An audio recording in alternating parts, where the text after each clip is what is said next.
Bon, eh bien, bonjour. Merci d'être là. Moi, je suis Michel Lagnat, je suis le président de voilà, je suis content d'ouvrir cette deuxième rencontre du tourisme. Alors, le concept, c'est de trouver un conférencier intéressant, un thème intéressant. Donc là, vous allez voir, il vaut la peine. Yoann Norito, c'est un jeune entrepreneur, c'est un garçon qui est passionné, c'est un chasseur d'orage, c'est un garçon qui s'est passionné pour les phénomènes météorologiques. Je suis passionnant de dire, il est bien, très belles images à peu près. Donc on avait l'intervenant. Après, il nous fallait un professionnel du tourisme à l'esprit ouvert et qui accepte d'organiser des conférences. On l'a trouvé aussi. C'est le grand monsieur, là, c'est Franck Michel, le directeur du Bel Endroit, qu'on connaît depuis longtemps et on connaît son esprit d'innovation. Et l'idée, c'est d'avoir ces conférences sur des lieux touristiques. Alors, plutôt que de vous inviter à venir en ville, dans une salle de conférence, etc., on pense que c'est mieux de venir vous voir. Voilà, et permettre à des Guérois, et puis peut-être aussi à des vacanciers qui séjournent là au Bel Endroit, d'avoir sur place ce petit temps d'échange et de discussion. Alors la soirée donc, va porter sur le thème météo. On va la diviser en deux parties. Yoann va d'abord monter le décor, dire des choses. Puis ensuite, on aimerait pouvoir avoir une discussion ouverte sur les questions que vous vous posez. Et vous allez voir, le garçon est passionné. Il sait faire des choses formidables. En tout cas, merci d'être là, merci Franck, merci Yoann. Et donc, voilà. Alors Christine, c'est la directrice de l'office, c'est elle qui est un peu à l'initiative de ce coup-là, comme un certain nombre d'autres, donc je te donne la parole 2 minutes.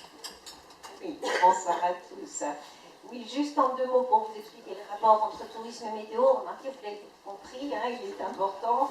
Alors, Yoann, c'est à la fois en effet un monsieur météo, un photographe remarquable et un chasseur d'orage, il vous dira ce que c'est. Donc, comment on est arrivé à se rencontrer? C'est aussi aujourd'hui une des missions de l'Office de tourisme, c'est de faire vivre tout ce réseau sur le web, sur les réseaux sociaux. Et on a un webmaster, hein, Julien, pour ceux qui ne le connaissent pas, Julien Lissade, qui passe beaucoup de temps à repérer les talents, justement, de la ville, de photographe, de vidéaste. Et puis, il est tombé sur la fameuse photo de l'orage, je sais plus cette date, d'octobre 2012, et il a contacté Yoann en disant, voilà, vous utilisez votre photo sur le Facebook de l'Office du tourisme. Et c'est ce qu'on a fait maintenant depuis avec une dizaine de photographes. On en a d'autres, d'ailleurs des amis de Yoann, c'est tout un petit temps.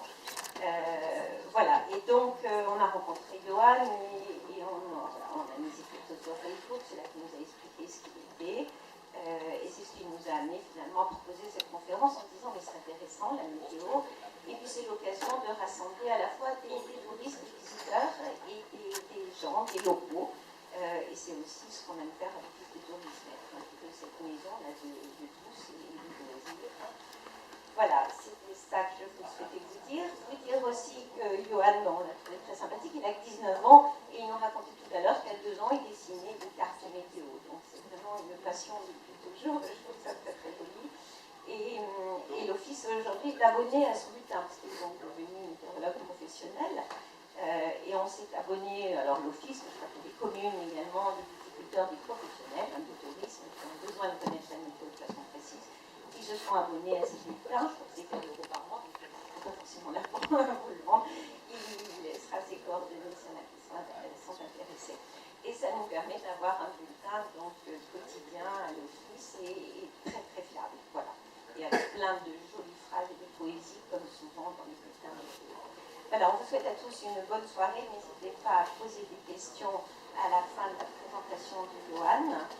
Et puis, je ne sais pas si Franck Sanchez, alors on remercie Franck, bien entendu, de nous accueillir. Et puis, il a sûrement un mot aussi à vous dire. Bonsoir. Merci Christine.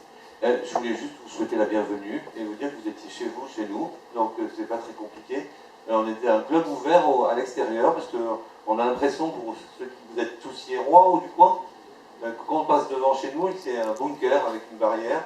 On a ouvert cette barrière pour vous ce soir, donc je voulais vous souhaiter la bienvenue de la part de toute l'équipe du Bel Endroit et profiter de la soirée. Et moi je suis content de toujours donner un coup de pouce aux jeunes ici. La moyenne d'âge de nos salariés a 23 ans, donc vous imaginez que je suis le doyen ici. Et tous les salariés, puisqu'il y en a 70 en pleine saison, sont des jeunes. Donc c'est important que la première conférence se fasse avec un jeune. Donc voilà, bienvenue à Yoann. Et on vous offrira un verre, bien sûr, à l'issue de cette conférence. Et merci à Michel aussi et à Christine, que j'apprécie particulièrement, et Virginie, puis tous les gens qui nous soutiennent aussi et qui font connaître notre site. Merci Michel. Voici Johan.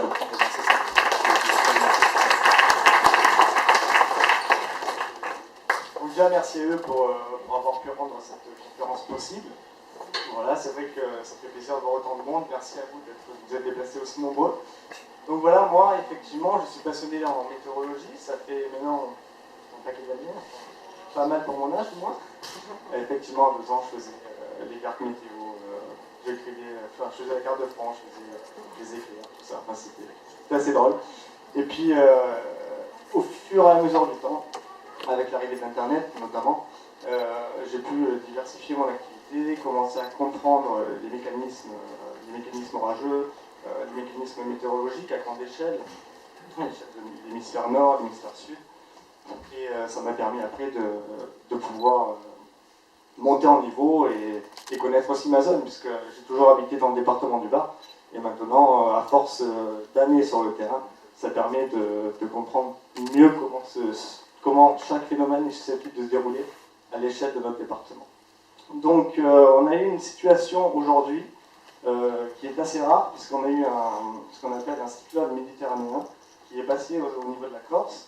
C'est pour ça qu'il y a eu beaucoup d'intempéries là-bas. La structure d'un cyclone méditerranéen se compose comme tel, en fait, c'est très simple. On a un centre dépressionnaire ici, donc ici entre Corse et continent, mais plus près de la Corse.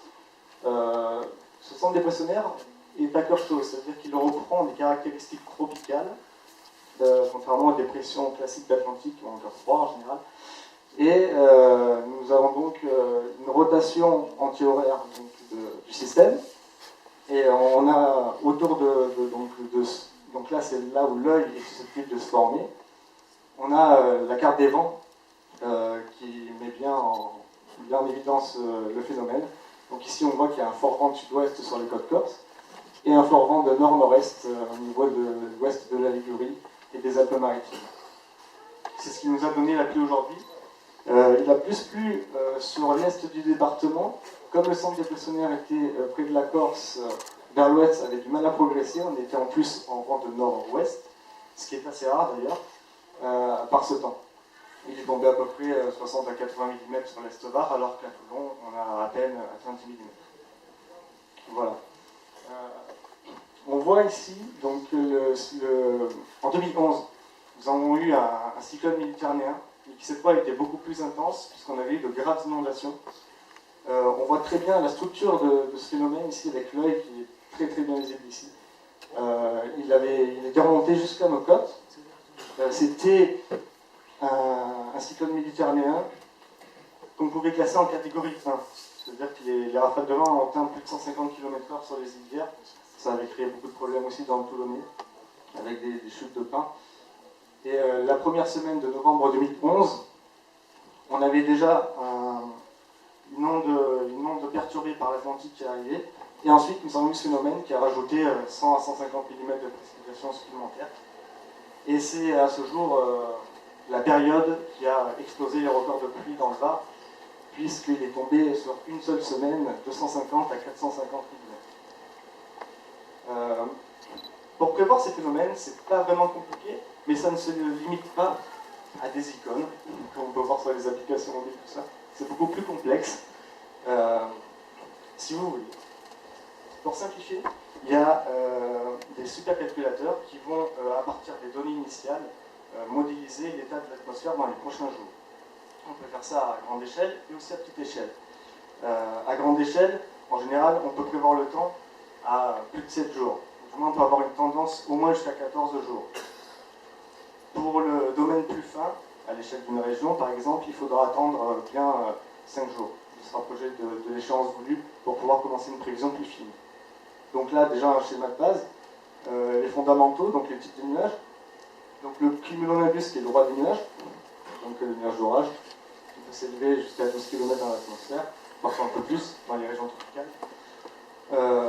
Les cumulus, donc ça c'est les fameux nuages chantilly qu'on voit souvent à l'été par exemple. Comme on est aujourd'hui, nimbostratus, stratocumulus, parfois stratus qui sont des nuages plus bas, aujourd'hui on n'en a pas eu, Ce sont ces nuages-là qui produisent des petites pluies régulières, continues, avec un ciel gris uniforme. Plus on monte en altitude, on trouve les cirrus. Les cirrus qui sont souvent précurseurs d'une dégradation, ou du moins d'une dépression qui circule pas loin, à peu près à 500 km. C'est le type de temps que nous avons eu en milieu de semaine avec les vols nuageux.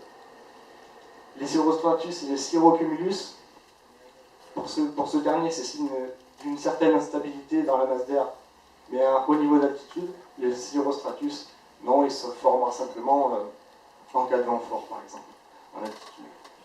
Les altocumulus sont importants dans la prévision des orages, particulièrement parce qu'ils mettent en évidence une humidité et une instabilité qui s'est accumulée dans les couches moyennes. Donc en fait, l'étage inférieur est en dessous de 3000 mètres, l'étage moyen est entre 3000 et 6000 mètres.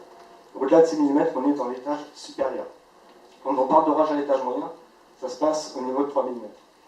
Et ces orages peuvent parfois prévoir d'autres orages, ces nuages peuvent prévoir d'autres phénomènes orageux dans les 12 à 24 heures. Et souvent, j'ai constaté sur le terrain que quand ils étaient présents le soir, dans la nuit, on pouvait avoir de l'orage. Voilà.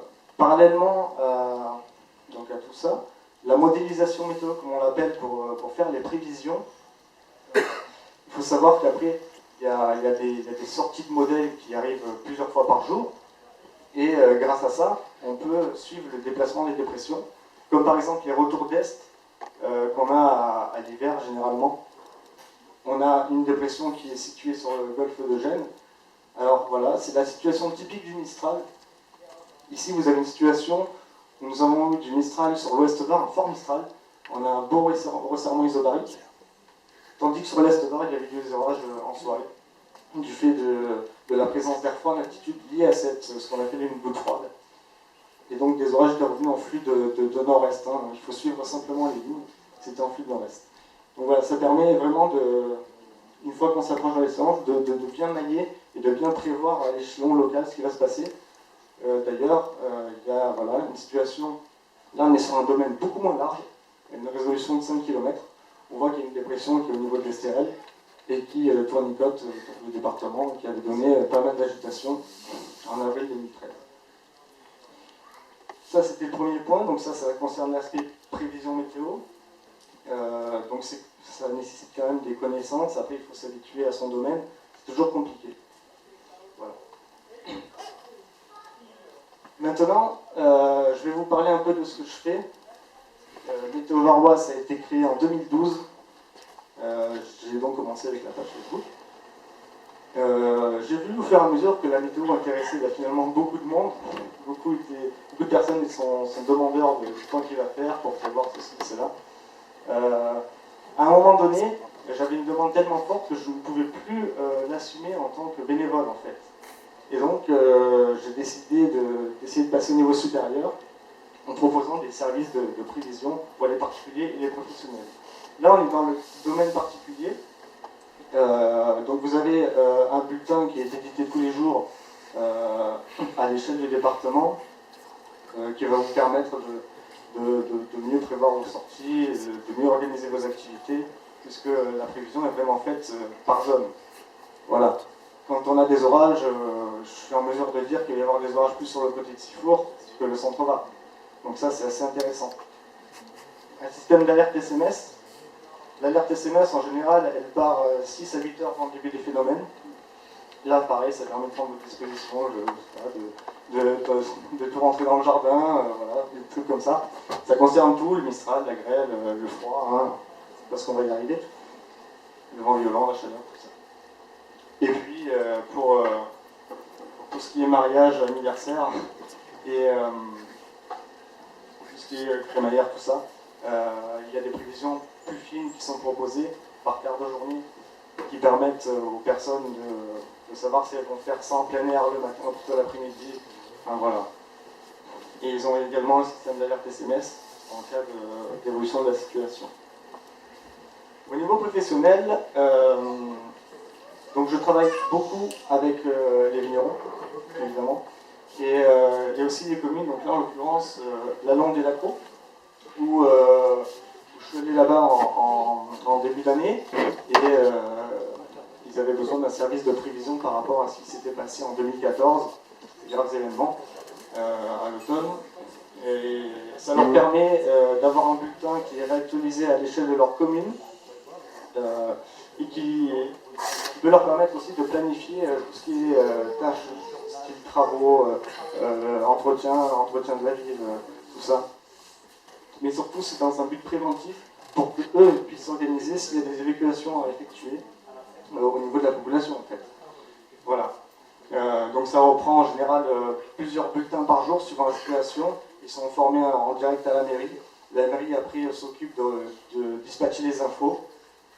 Et c'est comme ça que ça marche. C'est-à-dire qu'après, s'il y a de l'évolution dans la situation, ils sont tout le temps informés, ou alors ils m'appellent, et ce qui fait que le service est beaucoup plus réactif pour eux qu'à l'organisme public. Ça, c'était pour les communes.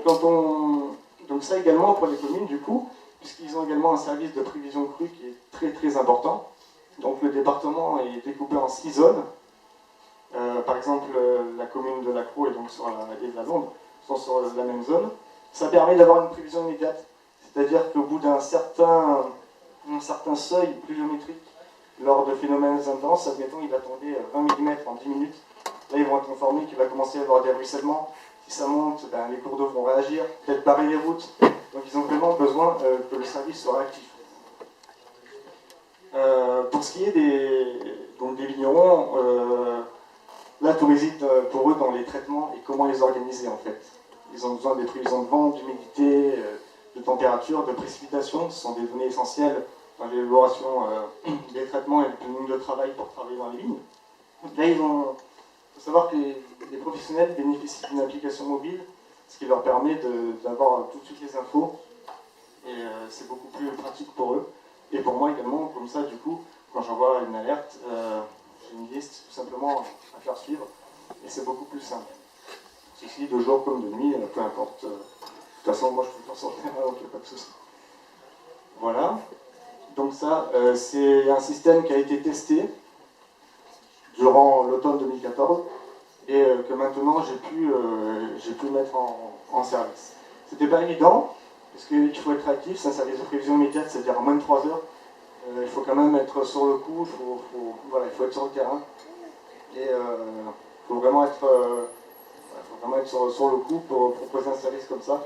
Mais c'est vraiment utile, ne serait-ce que par les ruissellements urbains, les accumulations d'eau, et donc justement, au niveau circulation routière.